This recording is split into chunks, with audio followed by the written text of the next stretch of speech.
What is up, everyone? We're here. Welcome to After the Ride. We're getting a few people in, so we're gonna kind of let them kind of get in. I need to get some lights. All I have is a background like that. Yeah, today I want to talk about kind of like what chapter of life you're in. It's gonna flow into kind of like discussion. So I'd love it if you guys would share in the chat what you're doing. So I'll share like my stuff and everything. But we're gonna let some people come in and kind of relax. Hopefully you guys, let's see. Let me know if you can hear that fan going there. How you doing, Nikki? Christopher, Andy Uguni, how you guys doing? Got a few lurkers in here. But before kind of jump into the actual topic, we had a live stream on Tuesday. So we do our live streams on Tuesdays at 11 a.m. Mountain Standard Time. We go over crashes and close calls. And we actually had a really good live stream this last one. It was 4.5 hours long. And we were talking about responsibilities, focus, priorities, and commitments, and it was pretty good. I enjoyed it. I was doing kind of like an open journaling type of a thing when it came to that, and I did record that section because last week I did not do a After the Ride live stream. How you doing, Hog Rider? And so that way it kind of made up for it. That's going to be the 6th episode, and if you are a YouTube member, I did put it out early for you. It should be coming out, I think, Saturday at noon. And then this one's obviously coming out today. So it's a little bit backwards, but that's perfectly fine. But we talked about responsibilities, priorities, focus, and commitments. Commitments kind of came in a little bit after that. And going, thinks I'm talking to her. Anyways, we're talking about like responsibilities and how we can get a lot of responsibilities on our plate. And as men specifically, we tend to now treat every responsibility as a priority and a focus, and it tends to burn us out. So it's, yes, we have a lot of responsibilities, and that's when asking for help on some of those responsibilities and then focusing on the priorities that you have in your life. But the only way you're gonna have priorities is if you pay attention to what it is that you really need to get done. And in business and in personal and relationships and whatnot, that's important. So just as a quick recap on that is that, you have a lot of responsibilities. So like your physical health, mental health, spiritual health, relationships, your work, your purpose, and all these other things. And inside of them can branch off quite a bit. And those are your responsibilities. But if you're not maintaining them, so let's specifically talk about physical. You're not maintaining your physical health. You start to, get heavier. Maybe your heart is not doing as well. Maybe you're eating terribly, drinking more. It could be something like that. Then your focus and priority should be getting back to a healthy baseline. So that's when you shift your focus, and you can't focus on all of them. And so you have to shift your energy towards that, and then make new commitments and make those the priorities. And when things are all going well, you want to grow and build in a certain area. That's when you do shift your focus. And it's not just like when things are getting bad, you shift your focus. It's when you want to achieve a new goal, or you want to achieve something else. Like maybe with a relationship, you want to build something. You guys are saving up for a house or whatever. So then your focus is on saving more money. If your physical aspect is doing well, you want to focus and put energy into maybe doing like a Spartan race or some kind of event that will challenge you and make you grow because you have a deadline in a few things. And that's when you commit to those things. And it can get hard because when you're building and you're growing, not necessarily maintaining it, when you commit to something, there's going to be lots of days, most days probably, where you don't want to do it. You lose the motivation. That's where discipline comes in. And same thing when things are getting bad. Sometimes it's easier just to kind of cut it off or whatever. Or just say, that's not going to be my responsibility anymore. Sometimes that's when discipline versus motivation, when you commit to something, kind of works through it.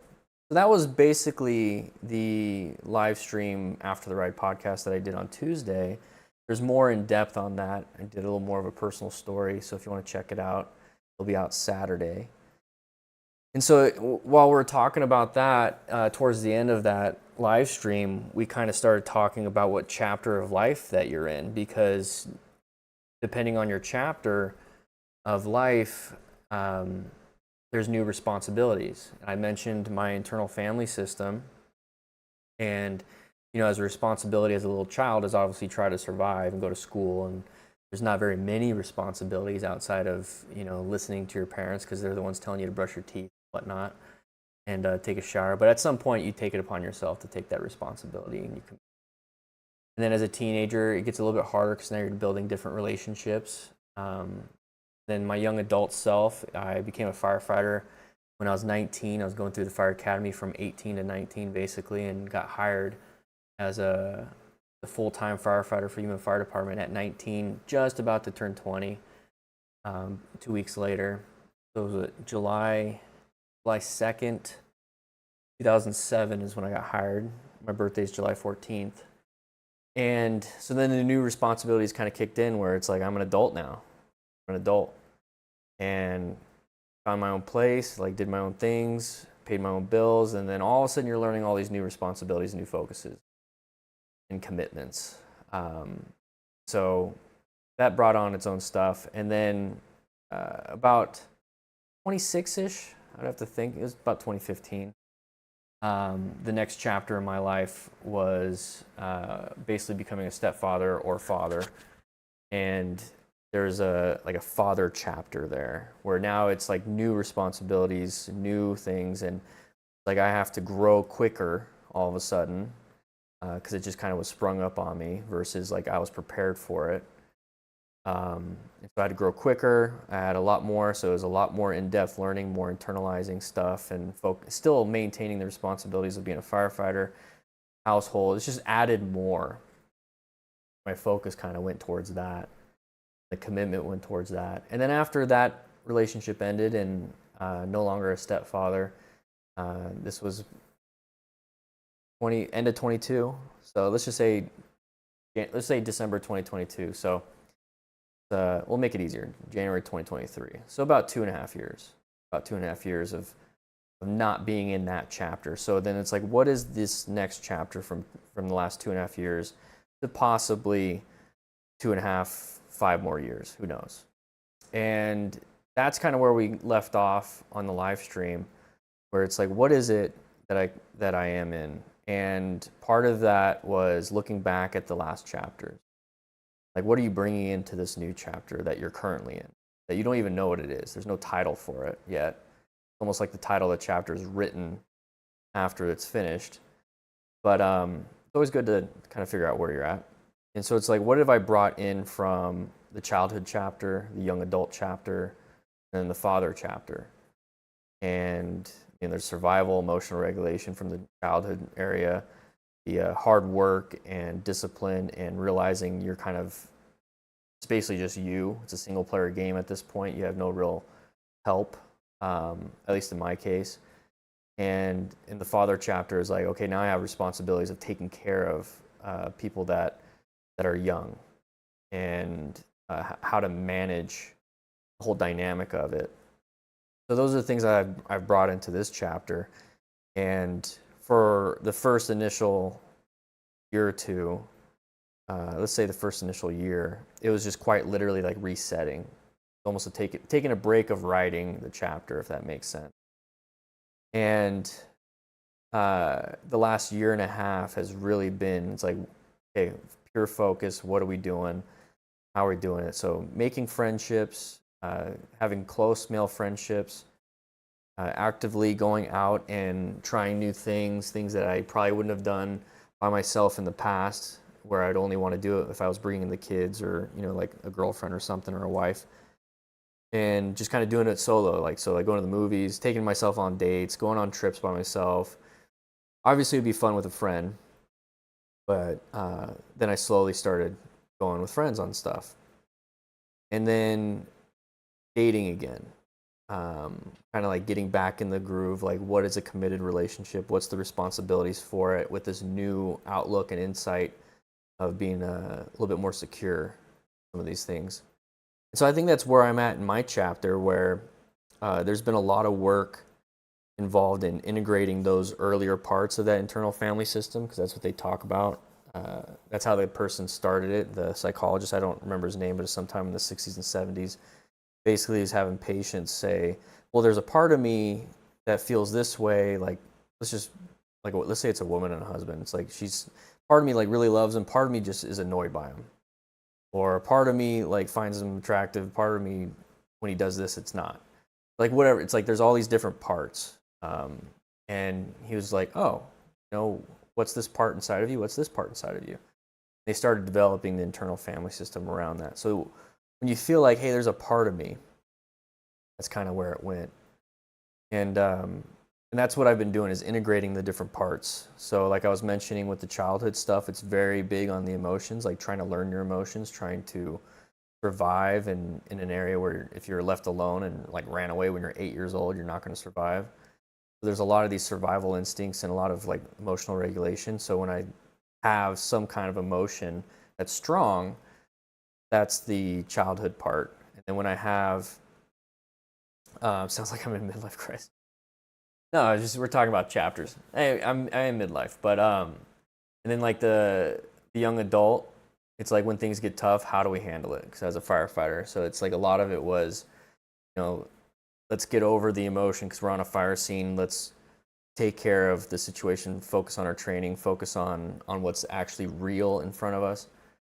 So then I was able to integrate that part. And then the father part is like sitting back, watching from a third point of view of basically two children dealing with what I've dealt with in the past. And like now you can see the third version of it. You can have a little bit more empathy towards someone that's having emotional problems or whatever it is, or having big emotions. I don't want to say problems. I know we talked about that on the Tuesday live stream, Hog. Get it? And so it's like now it's like, how do we integrate all that? So hard work, big emotions, empathy for others' emotions. That's kind of where I'm at when it comes to the chapter I'm in. And I think this one's defined by hard work. I'm really pushing in a lot of hard work when it comes to the Smart Rider crew and developing an online motorcycle community and an online motorcycle club. When it comes to relationships, like being able to hold space for like my friends when they're having issues or when they're having successes, and just being happy for them and not really being like it's me too, like what about me, or feeling jealous of someone's success and whatnot. And then in the relationship aspect, it's a lot of it is how do I lead this in a healthy, loving way versus needing someone to help me with my emotions. That's kind of like the inner child part. And so then I get to like sit back and be a father to myself when it comes to that. So that's kind of where I'm at with that. And then on the personal side with that, remember I was saying I was writing that first year after everything and like who I am and what I'm doing. It's also maintaining that. So I feel we talked about the responsibilities, priorities, focus, and commitments, that entering in this 2025 specifically, entering into 2025, it's like, how do I maintain things I've built throughout this whole time that is healthy and beneficial to me? Now the growth period is, I believe, is romantic relationships. That's the area that's going to be the challenge, because with my friendships I built before 2025, the things I do by myself I built before 2025, the hard work, the business, like the things that I'm doing here, my physical fitness and everything, the physical, mental, and spiritual stuff. I was already on the safety team. I was already, active in the church, doing Bible studies. Like, how do I maintain all these things and then still now the build into romantic relationships? And before, I know we're kind of going crazy. How you doing, Dirty Skirts? We're going a little bit more into it because I'm going to ask you guys what chapters you're in. I just wanted to give you guys some insight in like how I'm thinking about chapters. Before 2025, I was thinking like, well, maybe just talk to my parents again. I haven't talked to them since March 2022. Maybe grow into like that area and get like that will be the thing for 2025. And I was thinking about that, and every time I was trying to like approach it, I was like, I don't really want to do that when it comes to my siblings. Yes, so that's another area that I can build, and that's something I would like to do. I do talk to my brother every now and then, but not much. Sister, not so much. But yeah, so that's kind of where I'm at with that. And it's tough because like when it comes to if we reframe it and kind of go back to the Tuesday live stream, which once again it'll be out on Saturday, is that, and I mentioned it a little bit here, where let's say your health is deteriorating a little bit, and so now your focus is heavily on going to the gym, eating right, and it's like it takes a lot of your energy from other things because you only have so much. Think of it as like traction loss on a motorcycle tire. You only have so much, and start neglecting other things. And so that's not a good thing, right? But you're improving your health, you're improving your physical health. And so that's a lot like relationships and then kind of chapters that you're in. It's like it's defined by certain things. And a big part of growing and building my friendships, growing and building like a romantic relationship, that can take away from like your working out, your business. It can take away from other aspects of your life, like personal time, obviously freedoms. I mean, you can't just go out and flirt with people. Not conducive to building a relationship. So I mean, like it does take away certain things, good and bad. And so it's like, how do you maintain the certain things and become like a better man? So obviously you don't want to be flirting with everybody or hitting on everybody. Not gonna make you. But like still maintaining your physical fitness, maintaining your business, maintaining your purpose, everything. That's important. So there was a time and there was a chapter when I was building this channel where I was working 60 to 80 hours a week on making content, you know, going out filming, like, or first like figuring out what kind of content to make, going out filming, batch producing, batch editing, uploading, responding to comments, building the Discord, doing live streams, you know, and then doing it all over again the next week, the next week, the next week, the next week. And that took a toll, and that took me away from my physical fitness. It took me away from my responsibilities as a husband, and I kind of leaned on my wife at the time. And yeah, it sucked because like I was always in shape, and I got out of shape. You guys saw those old photos of me. And yeah, now it's like finding a balance and everything. But sometimes you have to do that because I wouldn't be here if I didn't do that. So I can't be too upset by it. But you get to a certain age, I'm assuming, because obviously I didn't know this when I was in my early 20s, that you start to realize that there is a balance, and time still goes on. Like there's plenty of time. And so kind of like sitting back and pushing in certain areas and having focused work is important. And we're kind of diving a little bit further into chapter of life. And I see some of the questions. I'm going to answer some of those because then we can start a discussion. I like to talk for like the first 10, 15 minutes, and then we just have a discussion after that. Definitely having a balance. And I think where a lot of people get in trouble, a lot of people think that there's not enough time or it's too much work and whatnot, and this is coming from my young adult self, is that the focus is all wrong. Where you set your priorities. And it's like, well, I can't build a business because it sounds like it's a lot of work, and it sounds like this, or I can't have a relationship because it sounds like this, or I can't have friends because it's too much time, effort, and everything. You start to, if you just do like a time inventory of what you do on a day-to-day or a week basis, you realize you waste a lot of time.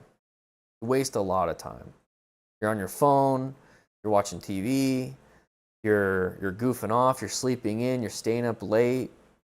Like you could be eating terribly, you're like, you know, today's a nice day, it's a Saturday or Sunday or whatever.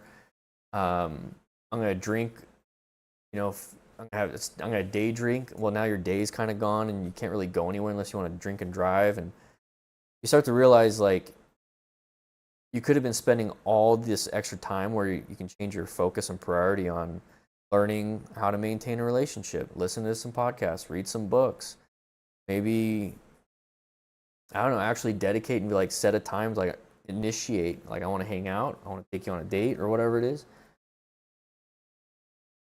But a lot of people tend to just kind of like, well, I'm gonna take a nap or I'm gonna just watch TV. And it's like, well, how are you maintaining a relationship? You know, text your friend, call your girlfriend or whatever. You know, instead of like, I'm gonna watch 3 hours of a show, you could have watched an hour of the show, an hour maintaining relationships, an hour of reading.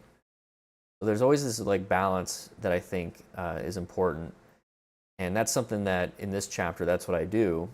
But back in the day, it's not. I just thought things supposed to happen. They're supposed to like happen. Like no, you have to actually take action and make it happen. Take initiative, have intent, bring connection versus thinking connection is just going to happen. And I learned that living alone that first year, not doing anything, not having friends, not having family, not having a partner, not having stepkids, like quite literally, not like no friends. I got rid of my last friend after a few things, and it was quite literally just me, this little girl, right here, and like wow, I got a lot of time. Let's use it. There's lots of times where it's like I just wanted to do nothing, drink, sleep in, all that stuff. And I realized I have to actually put myself out there. I have to push, and connections weren't just going to happen to me. I think a lot of introverts have that problem. They think it's going to happen. Usually an extrovert finds an introvert. Kind of have to be an extrovert a little bit to get out there. I think we have a lot of problems here with young men at this stage because there's no third places for men to kind of get together. You used to have like men's clubs and stuff like that, or fathers would bring them to the gym or whatever and stuff like that. People were more social back then, and that's one of the problems I want to try to solve with the Smart Rider crew. And that's the whole online motorcycle club in the Discord, which after this we're gonna do a little gaming session. So if you have Helldivers 2, we'll play for a little bit. I'll hop on the Discord. We'll just chat and hang out. But like I'm just starting to try to bring that out because I know a lot of people don't have a place to kind of go. But I'm curious to what you guys are thinking and what kind of chapter you're in, what chapters that maybe you have exited and look back on. Like, what did you learn from those chapters? Because everything is a learning list. It's not necessarily what did you succeed and what did you fail at. Because there's always gonna be that. It's like, what did you learn from your successes and what did you learn from your failures? So that now in this new chapter, it's just learning lessons. Obviously, there's emotions that tied to those learning lessons, but you know, what were those learning lessons? All right, so now that we got the main talk out of the way, you guys know what chapter I'm in.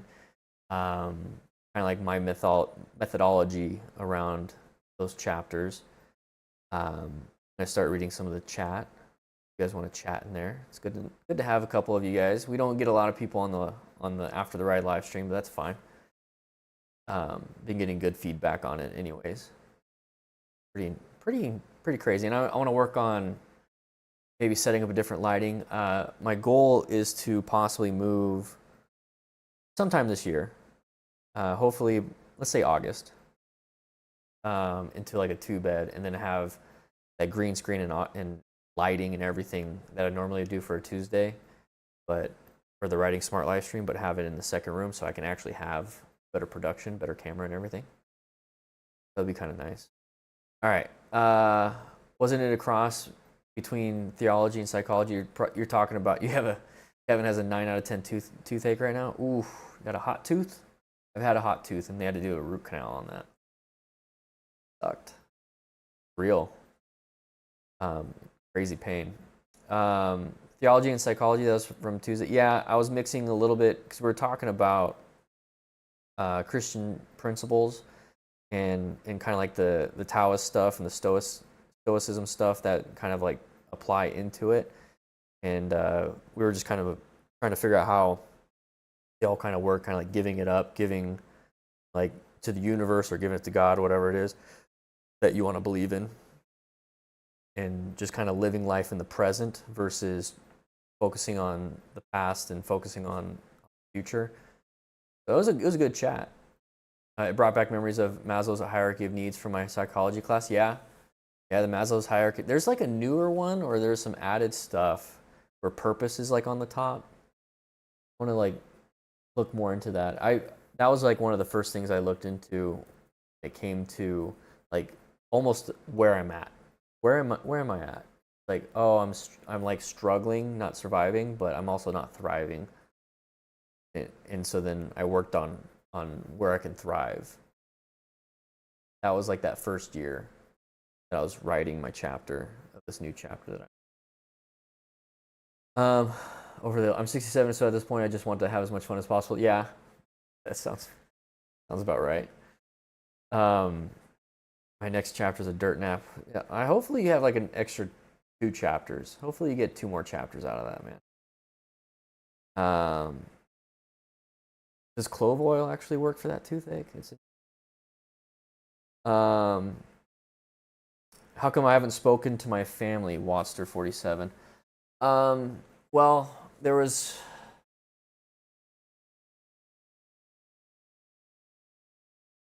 growing up was extremely difficult.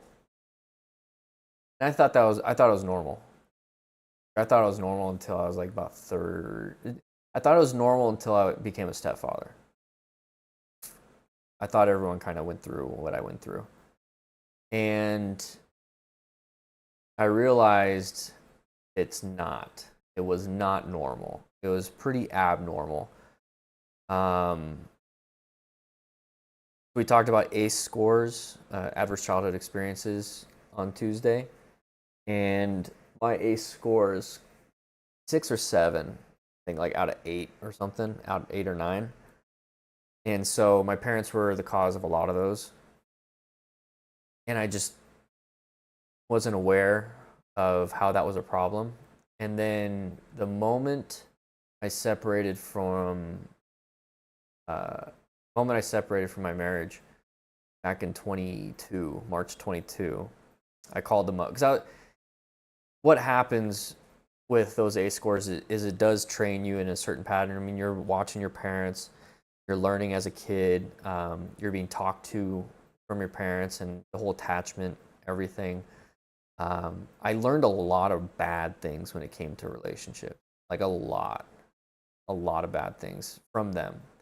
And then during my relationships, I would ask them advice because like this. If this is what a normal relationship is, how come you guys are still married and whatever, or still together? It's like, help me out. And they'd give me advice from their perspective, and I didn't know their perspective was not healthy. And I realized like pretty quickly, because I separated March 22, and December 21, I was like, nope, can't. Like with my parents, I was like, I can't be around them. They're not healthy. I can't go to my dad and ask for advice. I can't go to my mom and ask for advice. If I share my problems or share my successes with them, they don't care about the successes. And then they feed into the problems. And so it's just useless to go to them. Now, that's my relationship with them. I understand they have their own relationships and they're probably great people to them or whatever. This is mine. So I love them, but they're not the parents that I need. He did. So I had to create a new one. That's when I dove into Christianity. And so like, yeah, March 22, I called them up and I told them I don't want to speak to them again. Which it was like a very harsh breakup. If that makes sense. You guys ever broken up or been broken up with? It was a harsh breakup with parents. You can't. It's not like if you break up with a girlfriend or boyfriend or whatever, you can just get another one. Right? There's more people out there. But I knew in my heart I was like breaking up with my parents, and I'm like, there's no one else. I can't just get another mom and dad. And it was tough. And so like I didn't want to. I did want to. I dealt with all that back and forth, the ambiguous grief and everything like that. And I called every now and then. I think I called like 4 times in the last 3 years. No answer. No call back. And so they obviously they're no contact with me. You know, if you're thinking in breakups, you know, they're no contact. Then my sister slowly went that way because they're all pretty close. And then my brother, though he's older than me, he messaged me. He just messaged me last week about his daughter's dance recital, so that was pretty nice. And yeah, I mean that's just kind of the case when it comes to my parents. And it sucks. Since Tuesday I listened to an audiobook. Probably gonna buy it because I like to buy the books that I really enjoyed listening to.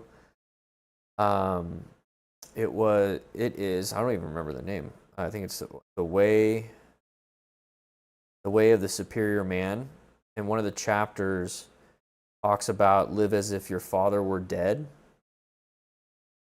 And I was like, this is interesting. And basically the concept of living as if your father is dead, or like if he's still alive or if he's dead, is that you no longer are trying to achieve something that your father would be proud of in a way, or like you're not trying to live up to your father's expectations, and now you can become your own man. And so if your father's still alive, say you're young, you live as though he is dead, you kind of pave your own path versus the path that he might want you to be in. You have like that, you always have that dad on your shoulder saying like, do this instead or whatever. This way you can kind of unburden yourself from those expectations. And so when I called my parents to say what I said, there was a complete shift in my mentality. It was, I never have to seek help. I never have to seek guidance. I no longer have to care what they think about me. And it's kind of like a breakup, right? Kind of like a breakup. But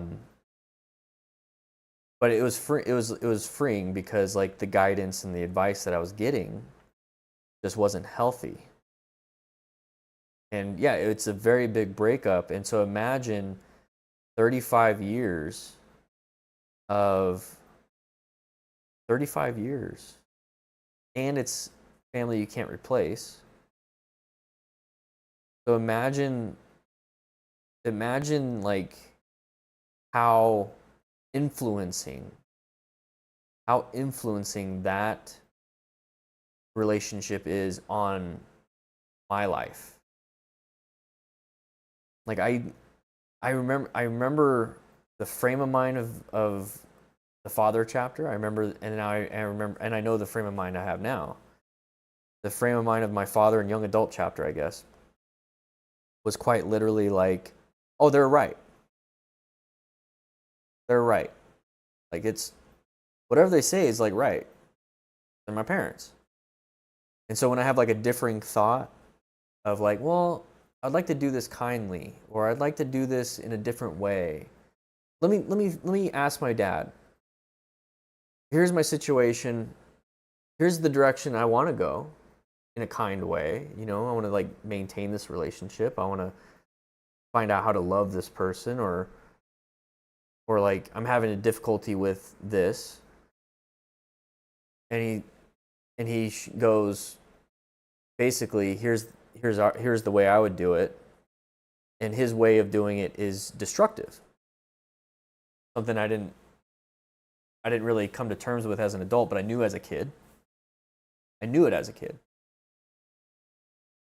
And so it shifts how I wanted to do it my way, in a kind, loving way, to this destructive way. And then when I would apply the destructive way, which I didn't know at the time,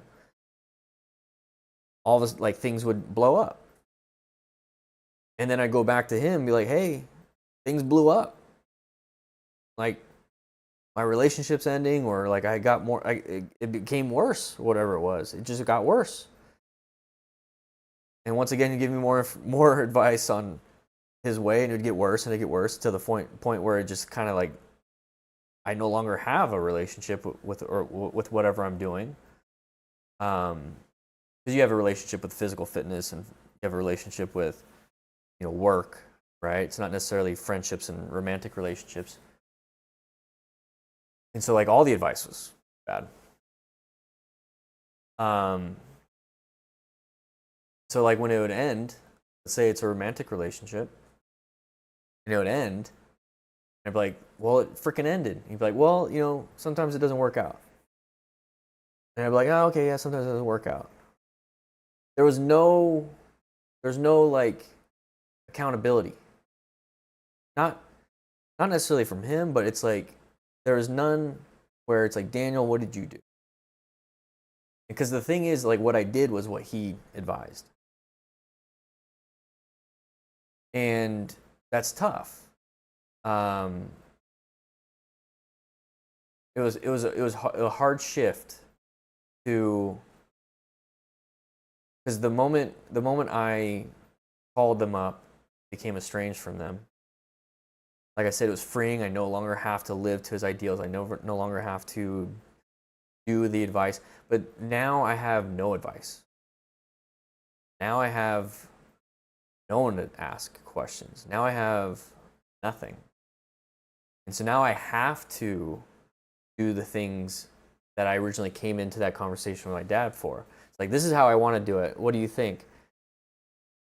Now I have to do that. And here's the thing, the accountability for me with my parents. There's also this, because it could be very easy for me to say my parents were the cause of all my problems. Easy to say that. Because, I just gave up what I was going to do so that I could take their advice and do that. Trust in my dad, trust in my mom, right? I think they have my best interests in their heart. They're my parents. The accountability for me is I should have gone with my initial thing. I allowed them to make the decision for me. I was acting like a child. And that is what was bred into me from childhood. So the moment I was able to let go of my parents, it was the moment I grew up. And now every decision in a personal, relational way was mine. Because with business or with the content creation, everything was me. Like I was able to fall back on that. It's like, I have this success here, I have these failures here, I have all of these things here when it comes to Dan the Fireman and motorcycle training concepts because of me.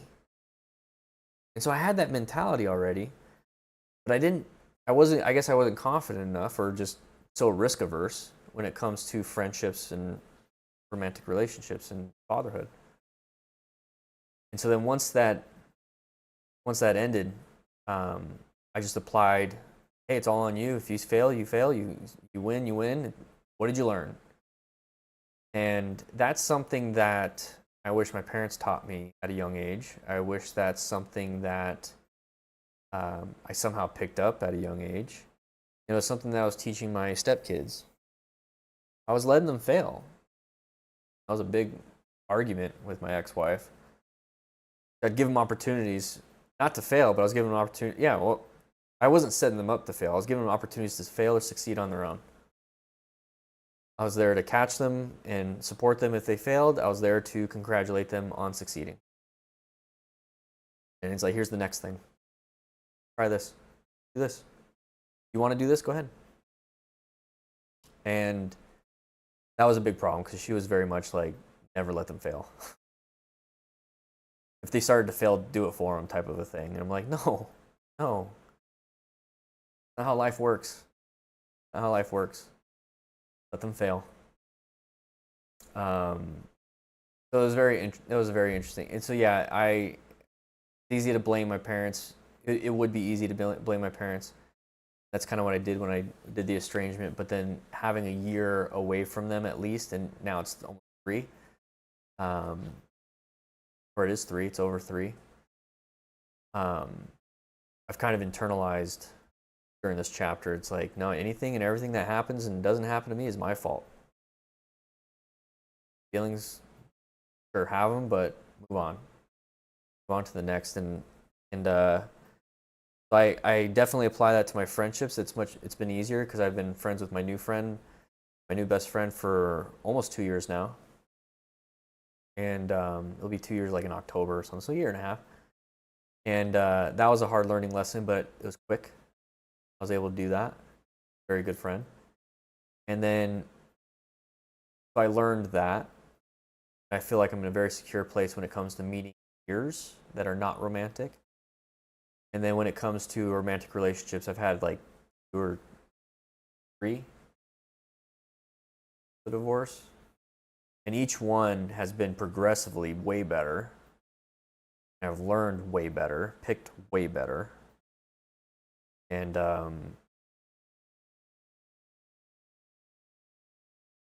I've grown a lot. And it's great to have that mirror, because my friend does that to me when it comes to the male friendship. We actually were able to go back and forth in a respectful, loving way. And my parents, I can't do that. I can't just pick a different parent. And then my girlfriend right now, she's great. Learning a lot. I think it's a lot, but I'm learning a lot. And I think that's the point. I know it's the point. And yeah, it's like, damn, there's a lot more I got to work on for myself. A lot. That's the beauty of it. So yeah, I mean, I think another step that I would like to do, which I don't know even how to do it, is I would like to find a mentor. I would like to find like an older gentleman. Sounds weird saying it that way. I wouldn't mind, because I go golfing. Maybe I should go golfing more often by myself, and then get paired up with an old guy. Just chat with him for 18 holes, and then maybe make a friend.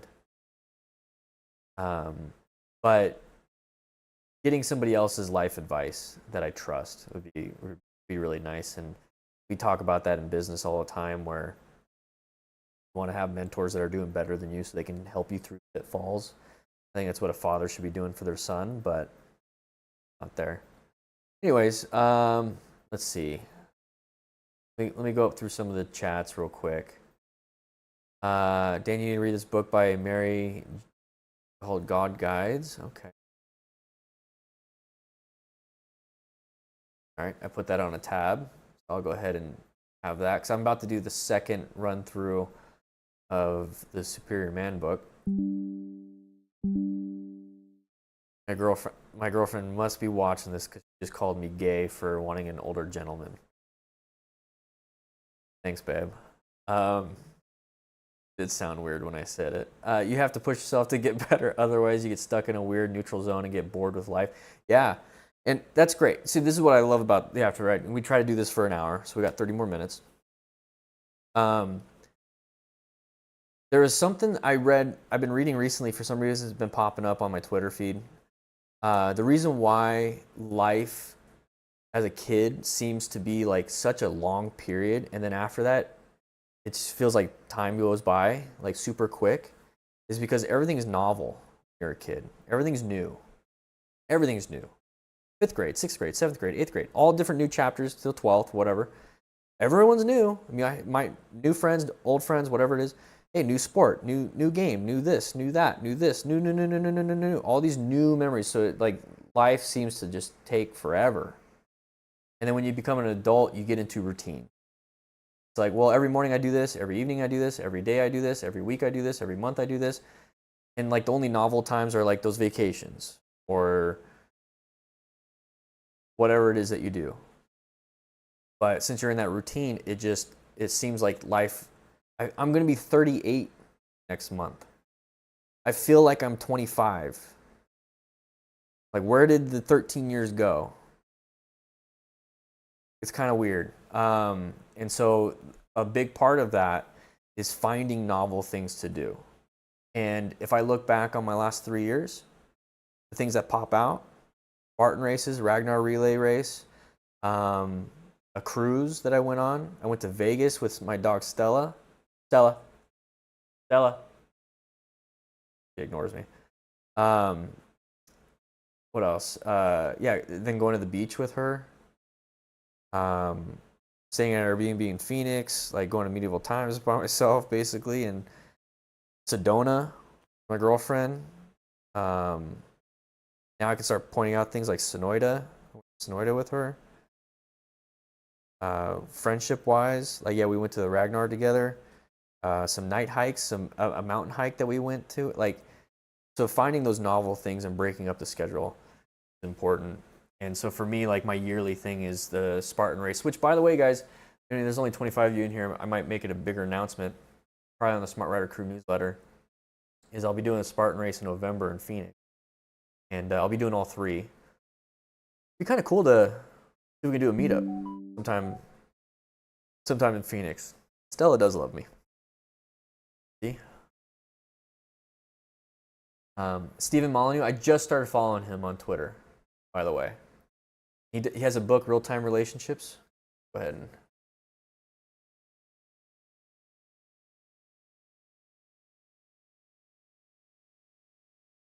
I added that to a tab. Would you say you had to go through that phase to get over it? Yeah.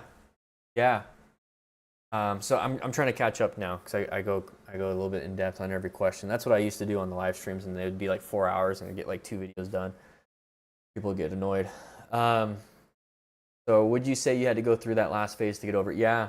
Well, just like with a breakup, let's say I don't know pretty much anybody's gender here or what they like. Boyfriend or girlfriend, romantic relationship, husband, wife, whatever. When you're in it, you sometimes get blind. You're in it. And you do have to do like a third party, like bird's eye point of view to be like, is this good? Yeah, it is. Is it good? No, it isn't. You have to do that. And it's really helpful to have a couples therapist to kind of point out some of the things also. And then sometimes actually telling your friends the real situation, not just they did this. And if you have good friends, they'd be like, well, what did you do? And then it's on top of you where it's safe enough to say to them, it's like, well, I kind of yelled at her. Like, okay. So it's you do need to have that mirror outside of the relationship to really get through it. And I'm so thankful I have good friends now that will help me out. I don't have my parents to help me out, but I do have a great therapist that I go to every month. I actually have another session next Tuesday. And he keeps me accountable. And I feel safe enough to tell her, it's like, these are the actions that I was taking. And I would like to improve myself. Obviously, I can't improve this person, or I can't improve this situation. I can't change, or not improve, but I can't change. I can influence, but I can't. I've gotten a lot of therapy to be able to understand that. But still, you fall back into those old patterns of trying to control and influence so that you feel better. Like, how do you solve your problem internally? But I wasn't able to get over my parents till I used to tell them I would set boundaries. That's the thing. It's not like all of a sudden it's like, F you guys, bye. Like, for years, I was like, I don't like it when you do this. Continue doing this. I'm going to do this. I prefer if we spoke like this. If not, I can't have these conversations. So I was setting up boundaries.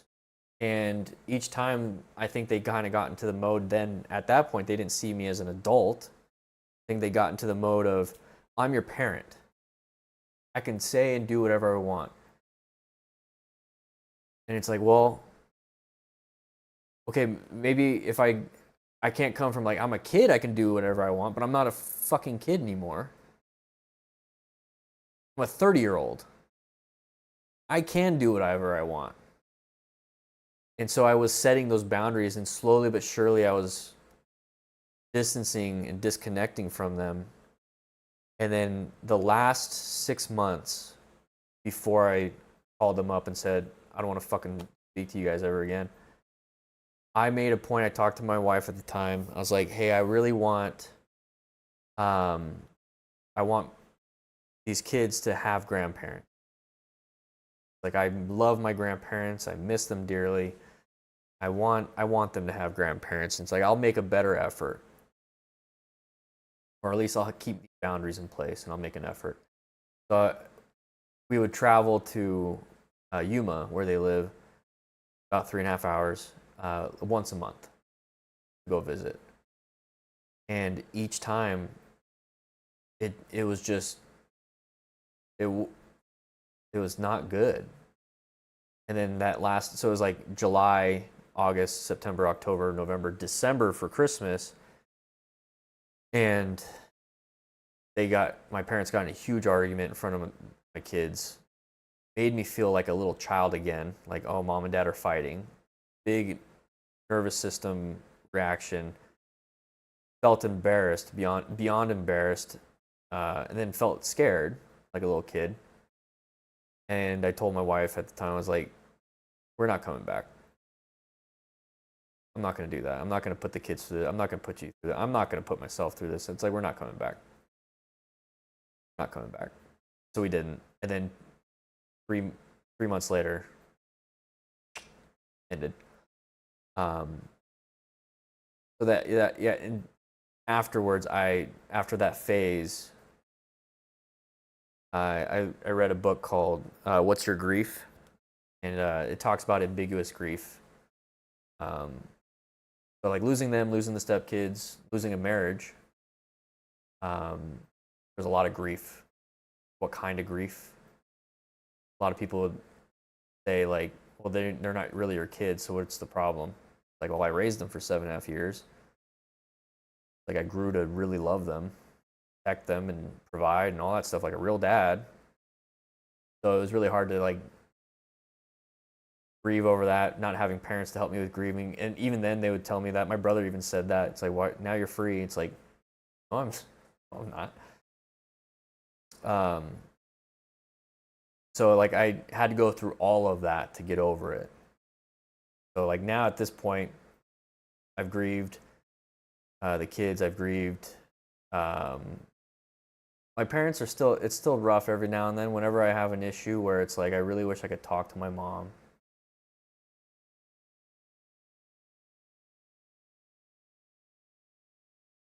Or like talk to my dad.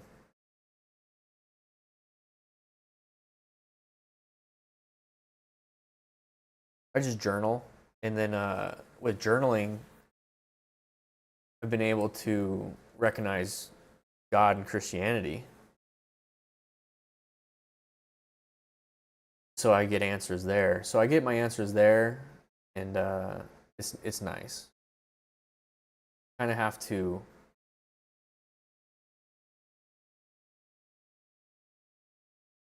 cope in a different way than seeking out parental guidance. If God is the father of all spirits, I mean, kind of the best father. And so it's like I know what it feels like to, in a way, to have parents that have died. So I can relate to the people a little bit older than me or even younger than me, because parents die at different stages. I can kind of relate in the aspect of you can't out.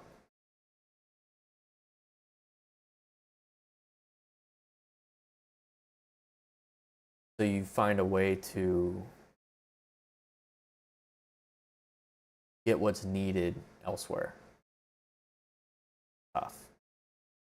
That's why I was like, it wouldn't be a bad idea to get like a mentor. So I've got thousands of acquaintances, hundreds of friends, dozens of bros, and 3 brothers from another mother. Nice. Life is like a wiener. Sometimes it gets hard for no reason, but it won't stay hard forever. Unless you have priapism or you've taken too much Cialis. With relationships, you're either happy or just hanging on. Yeah. I've had multiple estrangements with my parents, sometimes lasting years, but time heals most things. You know, yeah, my dad's old. Dad's old. He's an older one.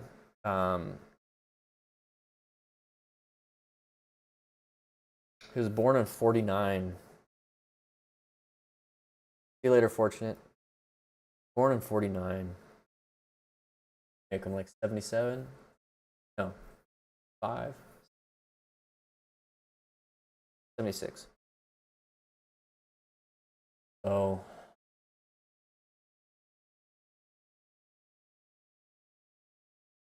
I'm debating whether to speak to my mother again. I left her age 25 and 41 now. Do I forgive her? It's a big breakup. My biggest thing is forgiving myself. And I forgive my parents. I mean, obviously I had therapy, and I've talked about this in therapy, and one of the things that stood out was my parents did the best they could with the information they had, the skills they had, but it wasn't good enough.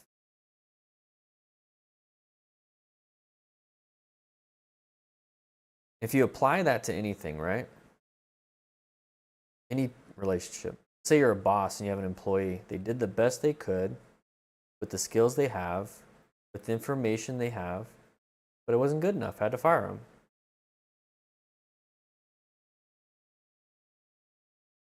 A friendship,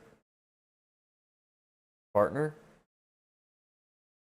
And it's like each of them could be good people. It's just it's not serving what we're doing here. So yeah, I can forgive them and hope they are doing well. I hope they're doing real well. Because I wouldn't want somebody to live in misery. I wouldn't want somebody to wish that on me. So it's forgive them. I love them. Can't have them in my life. The boundary is set now, that far. Sucks. In order for them to love me the way I need to be loved, they can't be in my life.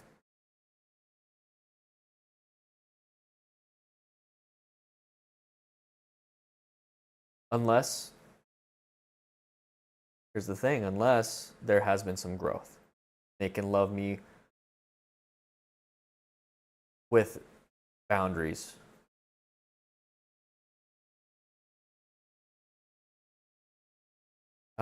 You lost stepkids too, baby? That's a tough one. It's a tough one. Let's scroll down a little bit. A little too much. Let's see. Make the effort. Then if they don't want contact, you made the effort. Yeah, I've made the effort a couple times, but that's an easy excuse for me to be like, oh, I've already made it. I can again. Not incapable. I can again. And the funny thing is on Instagram, you know, like on the stories, you can see who's watched them. And I get like thousands of people that watch my stuff, so I can't really tell. But sometimes I see that my mom has watched my Instagram stories. So it's like I know that they keep up, or at least she's just scrolling and somehow sees my stuff because she probably doesn't have a lot of friends that she's following or whatever. But she's still following me. I've never blocked them from anything. They'll have access to me.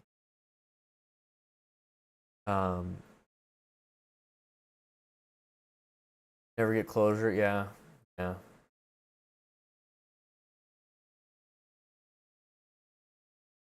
I'm halfway through transcranial magnetic stimulation therapy to treat severe depression. Ideally, get off antidepressants altogether.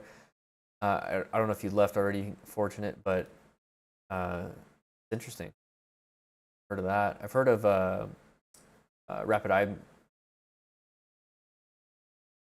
for PTSD. Thought about doing like a psilocybin retreat 2 years ago. A Micah. Make a plan for yourself. Remember, you're not a child anymore. There are people. Same best friend for 36 years. That's great. he ended up being a behavioral therapist, which is great for you. That's great. I recommend church mentorship. Some of the best advice I've gotten is from more mature Christian men who is grounded in faith. Just remember that whoever you meet with is an imperfect human. Yeah, Adam, that's what I really liked about the Bible studies, and I've been trying to keep an eye on the Bible studies here at the church that I volunteer at, because I'm on the safety team. So I'll keep watch of the church with some medical, which I might start bringing my concealed carry because of how crazy it's been lately. But I have my own fanny pack with tourniquets and a bunch of other stuff, and do the rounds, check for rattlesnakes for the playgrounds, and put my name and phone number on the classroom. So if a teacher has an issue or there's like an intruder that I somehow missed, they can call me and I'll be right there. So like I do that, and then did 2 Bible studies, and I really liked them. And I started a discipleship. I did about 8 discipleship meetings, and I just realized I just don't know enough about Scripture, which is something that I really want to get into. But I do have the guy that was running the 2 Bible studies. I'll see him every now and then. He's a deacon. I have his number and everything. See him every now and then at church, and I saw him this last time at church, and we talked. And great advice. Anytime he shares his stuff with me, I share my stuff with him, and we got to know each other pretty well during the Bible study. I was kind of a challenge because I just joined the Christian church and I didn't have any Christian leaning whatsoever. I'm a confirmed Catholic. So it was a little bit different, but still the same. And I was bringing in, because it was time for like discussions, I'd bring in like philosophies. That's the stuff I was studying. And he would always bring it around towards a Christian principle and some Scripture. And it was really nice because we kind of challenged each other a little bit, because I would ask him deeper questions. He would ask me a deeper question, and I'd be able to answer. He'd answer, and I'd say, I don't know. He would say, I don't know. And then we would come back the next Tuesday, and we'd be able to talk about it. So it was really nice, and now he comes to see me whenever I'm at the church, and I make it a point to go out on my way to say hi to him. And I get amazing advice. I feel calm talking to him. Yeah. So I might keep a better eye. I might text him, might ask, because I think they switched to discipleship groups versus men's Bible studies. He's a big time power lifter, so I might just ask to work out with him.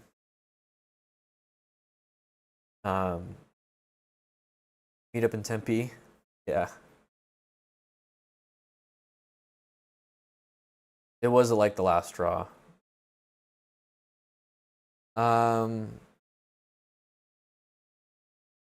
Squeezing some iron, so lifting. Nice.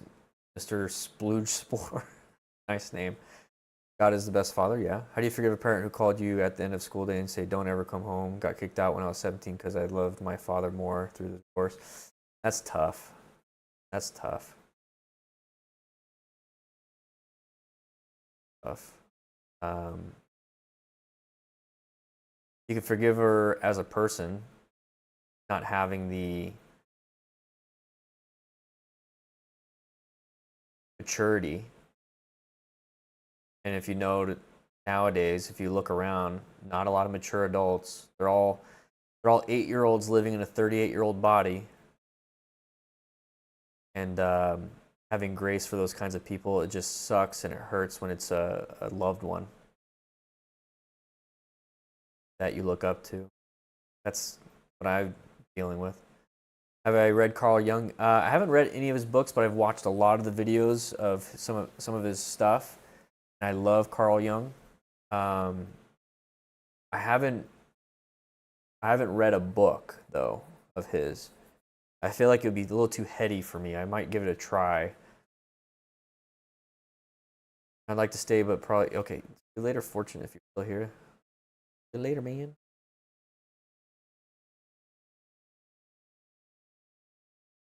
Yeah, yeah. Jesus knew, but Judas ate too. Yep. Yeah. God's providence. Sorry to hear, Hog. Got to that one.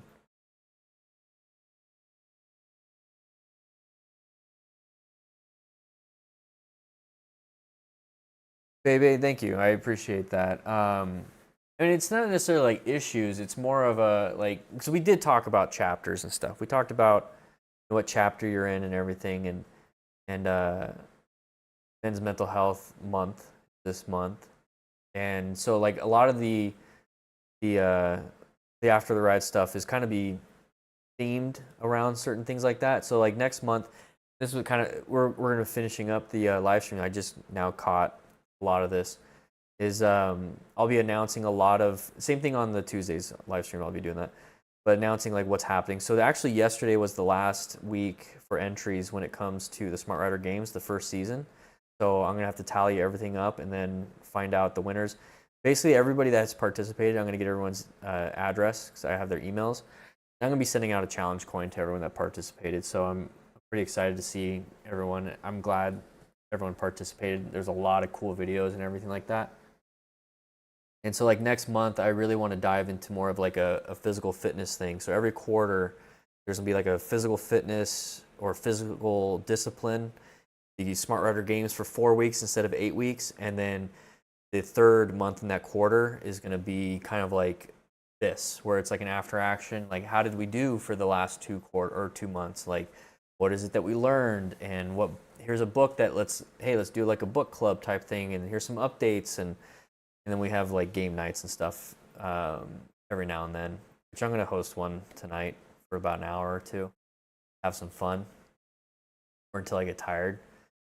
But it's going to be different, slowly evolve this. When it comes to podcasts and content creation, people quit right around 7. This is number 7. And so it's really just about, like, you know, the successful ones have done like 200-300 something episodes and they're now successful. They became successful around 200-300, not the first 10.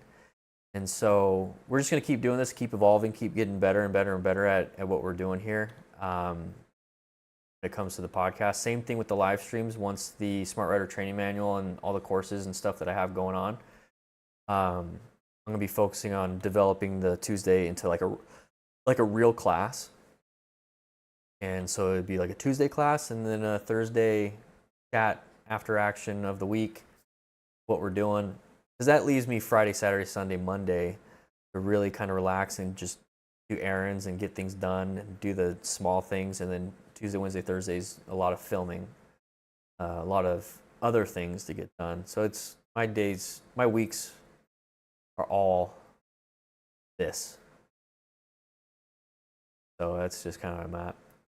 Thank you for being vulnerable and open with us. It's reassuring to know we are not alone in our grief and human longings. It's motivating to hear you speak authentically.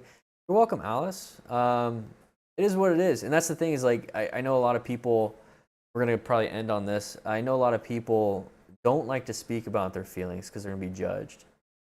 And it's one thing to kind of like maybe try to speak to a confidant, and then it's like you're scared to be judged because like that's the one person you're going to try to speak to, like a best friend and you could still get judged. That's tough. It kind of gets to a point where it's like you just stop caring to be judged at a certain point. And I mean, just imagine I'm doing this live. I'm sharing things live on the main channel to right now 36 people, 30 to 36 people. Not a lot, but still. This is going to go up public for thousands of people to watch.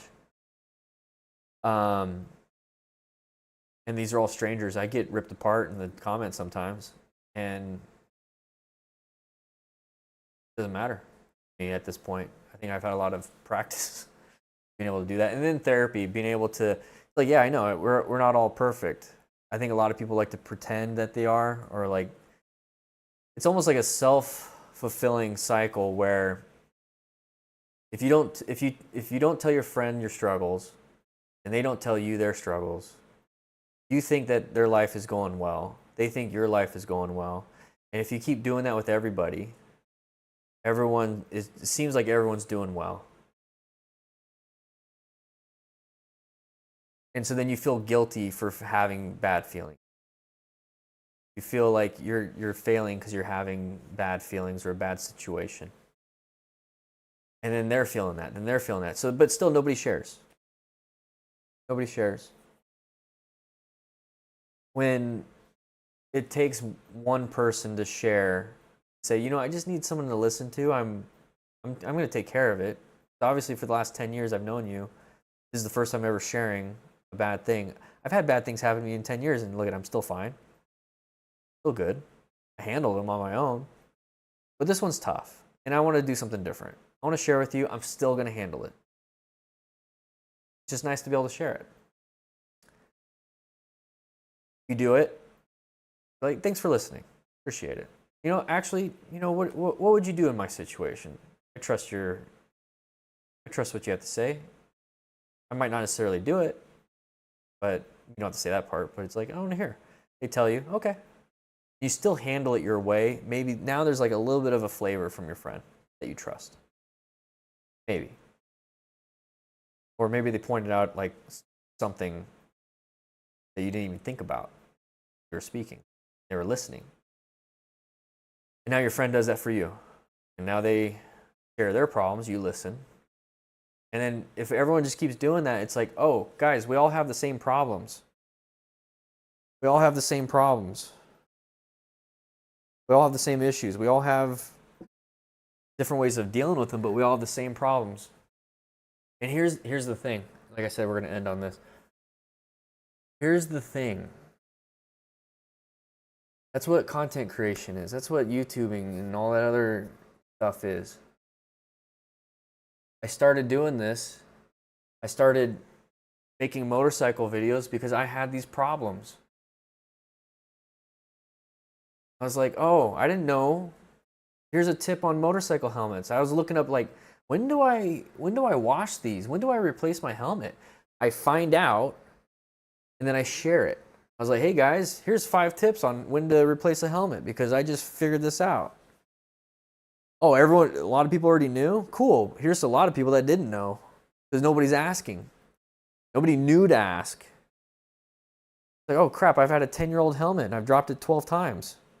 Like, oh, you should probably replace it after 5, roughly about 45 to 50,000 miles because of the sweat will deteriorate the polystyrene foam inside. And if you dropped it and there's a nice gouge on the outside, that might be fine, but might want to replace it because really if you have a crack in the foam, that's going to be when you need to replace it. And if you have removable cheek pads, it's really good to wash them in warm soapy water and you know, let them hang dry because you don't want to get bacteria in there because then you're going to start having skin issues. See, like, nobody knows that. Like, not a lot of people know that stuff, but I did, and because I went and looked it up and I shared it. Now people can talk about it. Now people can learn. Now people can, and that's all it is when it comes to YouTube.